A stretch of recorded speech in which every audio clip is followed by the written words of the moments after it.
it wasn't this big. We thought going in, when you start looking at, for lack of a better term, jumbotrons or video boards, I really didn't know what to expect when they talked about operating, what's going to happen. Now, the big operational side of it that will be a learning curve will be getting the digital board side of it, running our ads, doing commercials, things like that. That's something that's programmed on a computer that's separate. So the ironic thing is about that, if you look at the bottom of it, it has a scoreboard. Each one will have a scoreboard at the bottom, and that's run from a traditional scoreboard console.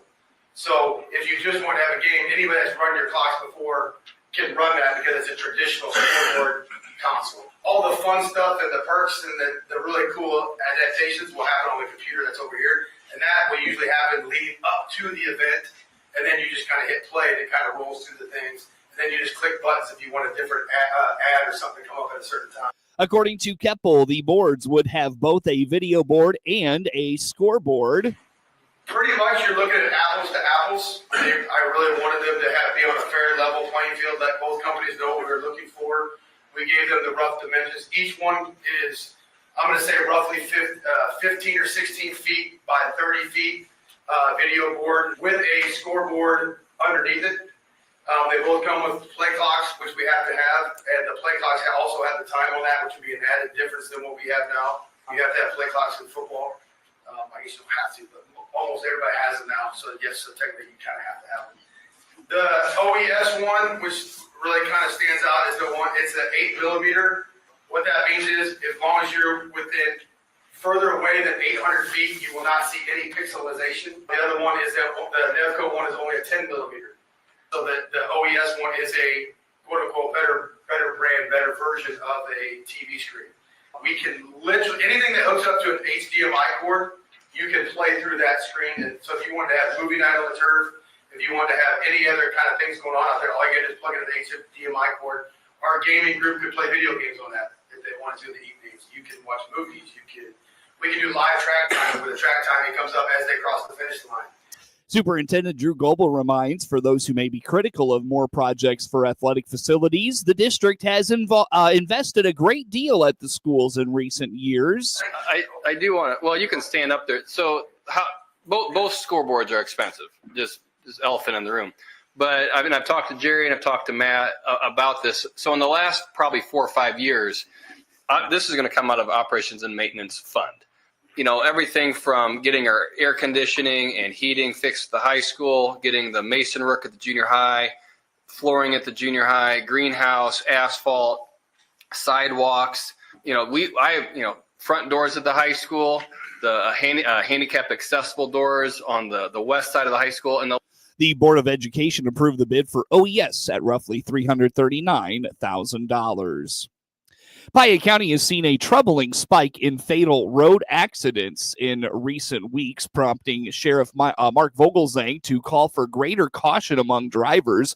On the WHOW Morning Show Tuesday, the sheriff told regional radio there have been 3 fatalities on county roads over the past several weeks, attributing the crashes to factors like impaired driving and distracted driving. Yeah, I think it's multiple issues going on, but thankfully we have the help of the Illinois State Police. So when we have these, obviously there's a lot of investigative work that goes into them. So they've been very, very helpful to us. They've got a crew that comes out and investigates these fatal accidents.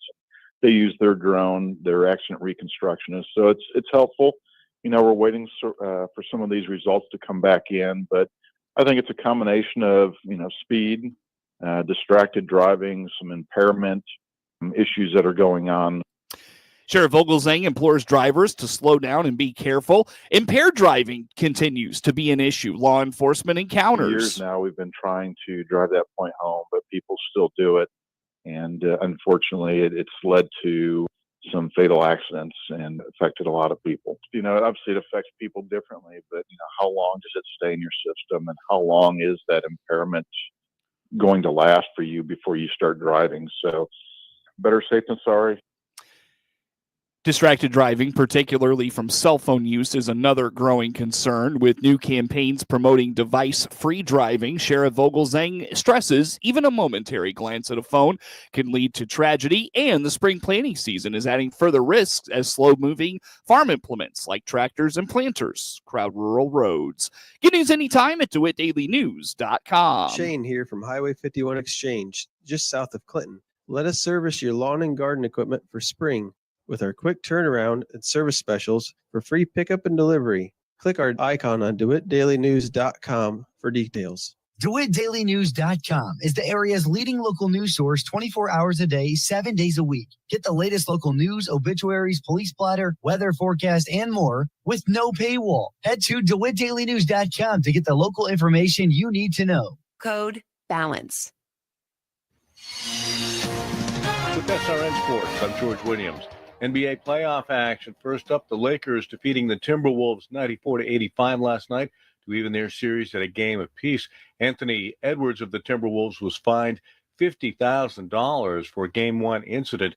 He directed inappropriate language and made an obscene gesture, an incident that took place when he stood up for a teammate, Randy Gobert, who was being heckled during the game in L.A. Elsewhere, Pacers over the Bucks, 123-115. Pacers go up 2-0. And the Thunder defeating the Grizzlies 118-99 to go up 2-0 in their series. Tonight's the Magic and the Celtics, Heat and the Cavaliers, Warriors and the Rockets. NHL defending Stanley Cup champion Florida Panthers defeat the Lightning 6-2 to take a 1-0 lead in their series. Hurricanes over the Devils 3-1. Carolina leads 2-0 in that series. Maple Leafs over the Senators, and the Wild beat the Golden Knights. That's for sports. In NHL play tonight, you'll have the Canadiens and the Capitals, Stars against the Avalanche and the Oilers and the Kings. In the other series, the Maple Leafs lead the Senators 2-0, and the Wild, with their win last night, are even now with the Golden Knights at a game apiece in their best-of-7 series. Major League Baseball's offense, the Cubs and the Dodgers generated 21 runs. It was a win for the Cubs, 11-10.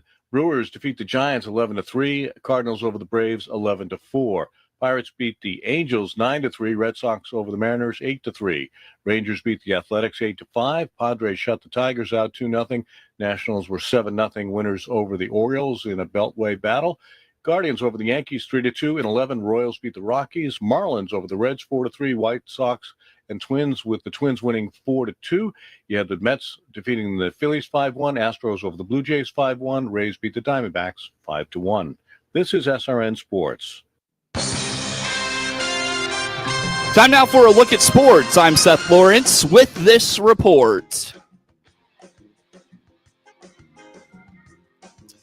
Annalise Thompson fired 6 shutout innings, and Riley Fentress drove in 5 runs, leading Clinton over Hardham 9-3 in non-conference high school softball action Tuesday in Hartsburg. Fentress had 2 doubles and a run scored, while Thompson struck out 6 and walked 2 while allowing just 2 hits. Fentress's double to left scored Clara Dempsey and Thompson, extending Clinton's lead 5-0. Olivia Webb closed out the game in the 7th, allowing a hit and 1 earned run while striking out 1 and walking 3. Clinton improves to 4-9 overall and hosts Shelbyville on Friday. Holden Cargo struck out 8 in 4 innings of 1-run ball, limiting Clinton in an 8-2 win for Rantoul Tuesday in Rantoul. Cargo's only run allowed was unearned and permitted 3 hits. Colton Walker was 2 for 3 with a walk and a run scored. Cole Fentress and Mitchell Cornwell had hits for the Maroons, who did not have an RBI on the afternoon. Clinton is 7-8 overall. They will travel to Shelbyville on Thursday before hosting the Rams on Friday. Mitch Williams pitched into the 7th and helped Maroa Forsyth beat Williamsville 5-0 in Sangamo Conference High School baseball action from Forsyth on Tuesday.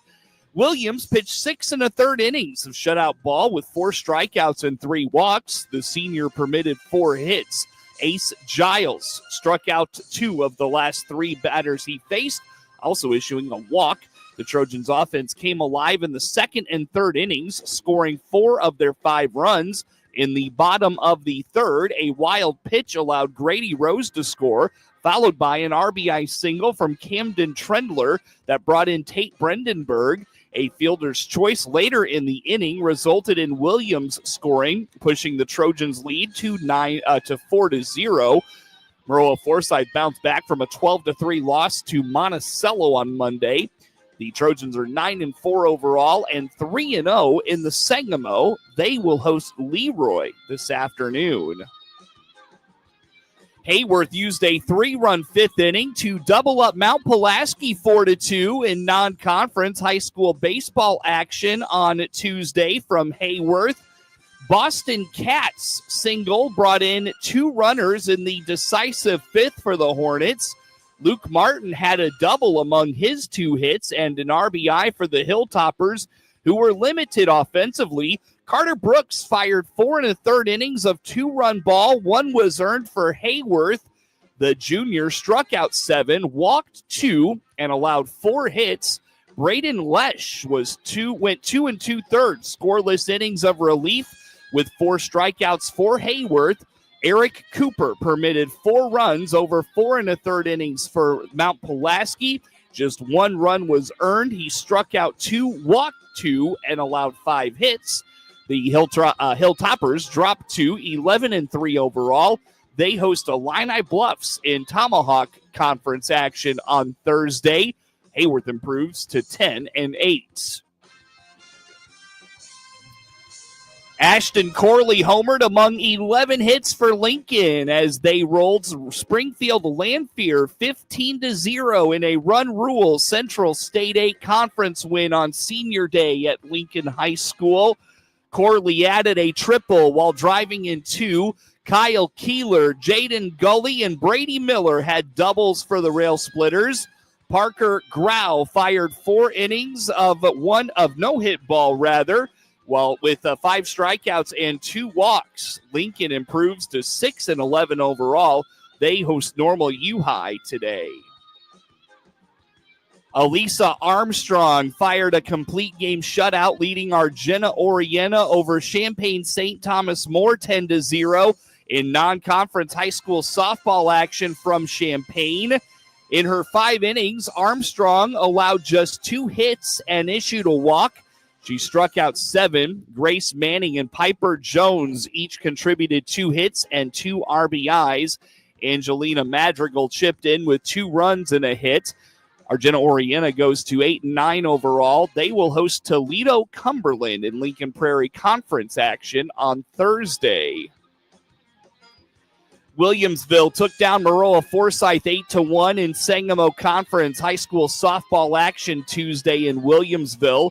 The Lady Trojans managed just 5 hits on the afternoon. Maggie Ravenscraft recorded a double, while Adeline Simmons, Taylor Crouch, and Danny Hovey had hits for Maroa Forsyth. The Lady Trojans dropped to 9-5 overall and 3-2 in the Sangamo. They host Argenta Oriena on Friday. In action heard here on WHOW on Tuesday, Bailey Ober worked 6 strong innings in his second straight start.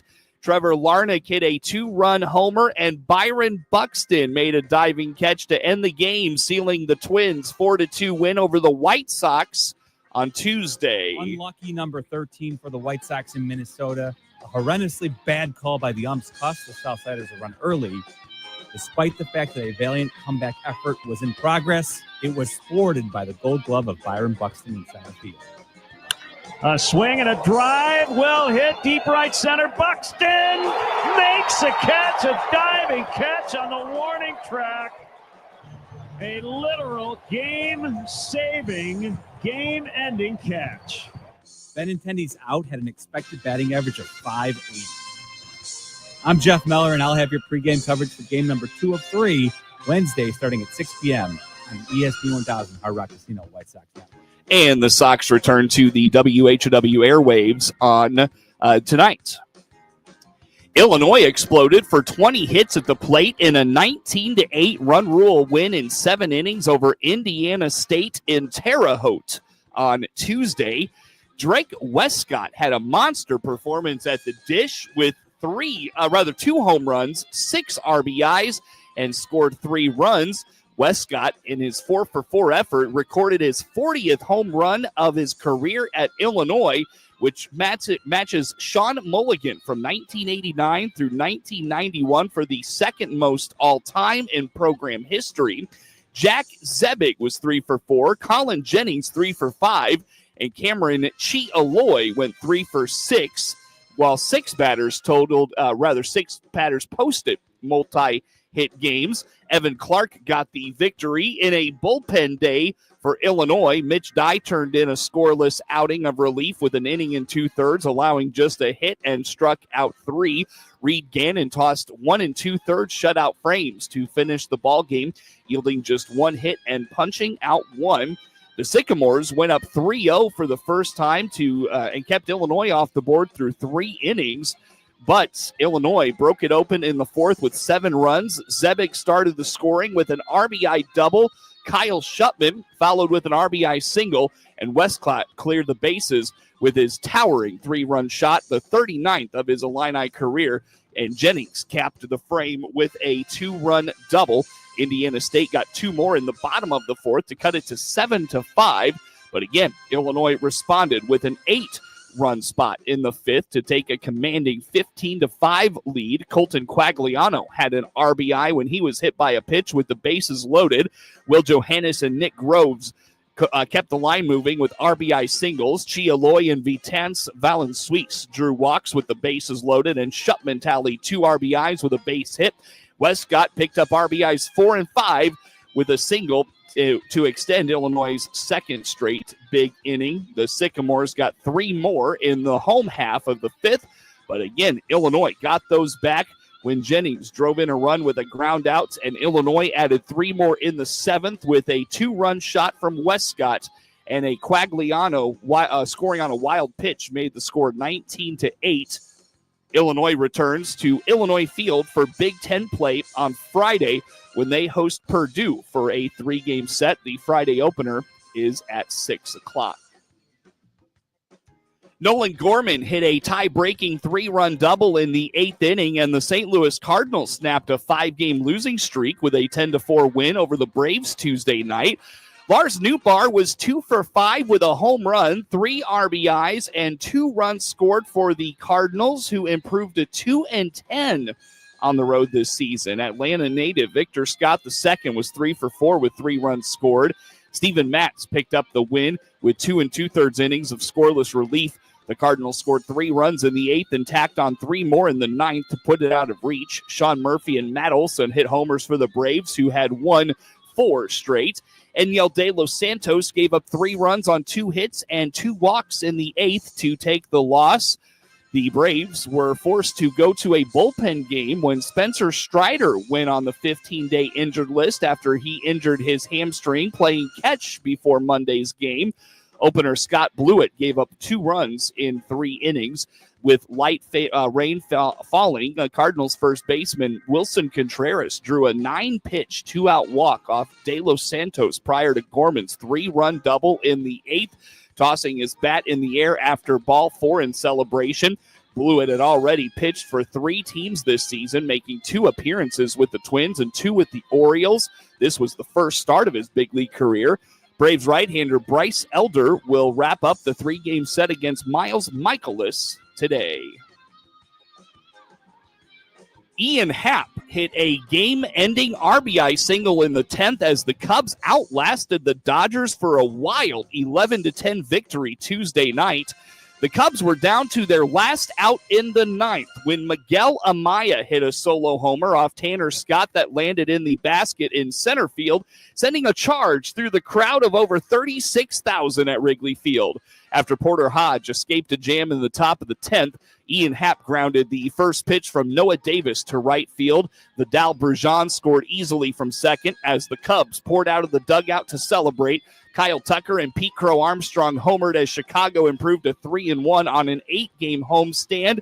Happ had 4 RBIs and scored twice, or had 4 hits rather, and scored twice. Tommy Edman, Andy Pajes, and Will Smith went deep for for Los Angeles, which had won 5 of 6, and Edman finished with 4 RBIs. The Dodgers scored 5 times in the 7th to take a 10-7 lead. Freddie Freeman had the big blow, a double to left that drove in Shohei Ohtani and Mookie Betts. Chicago got 2 back when Tucker homered against Alex Vesey in the 8th. Then Amaya had the tying shot in the 9th. The Cubs go to 3-3 against the Dodgers this season, and the two teams close out their season series tonight. Crow Armstrong's 2-run shot off Dustin Mace made it 7-4 in the 5th. He is hitting .367 in his last 12 games. Pajes threw out Ian Happ when he tried to score on Michael Bush's fly ball to a left in the 6th. Happ was originally ruled safe, but the call was overturned after the Dodgers challenged the play. Matt Boyd starts for the Cubs tonight. The Dodgers will have a bullpen game. Get sports anytime from your computer or mobile device at DeWittDailyNews.com.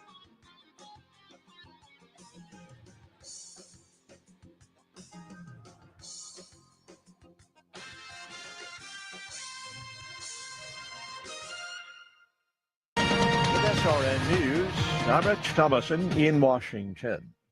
Southern New Jersey is burning. A big wildfire in Ocean County near the Jersey Shore. Earlier, it forced several thousand evacuations, also closed the Garden State Parkway. The parkway has since reopened. Roughly 9,000 acres involved, 10% contained. He's no fan of Federal Reserve Chairman Jerome Powell, but President Trump says as far as he is concerned,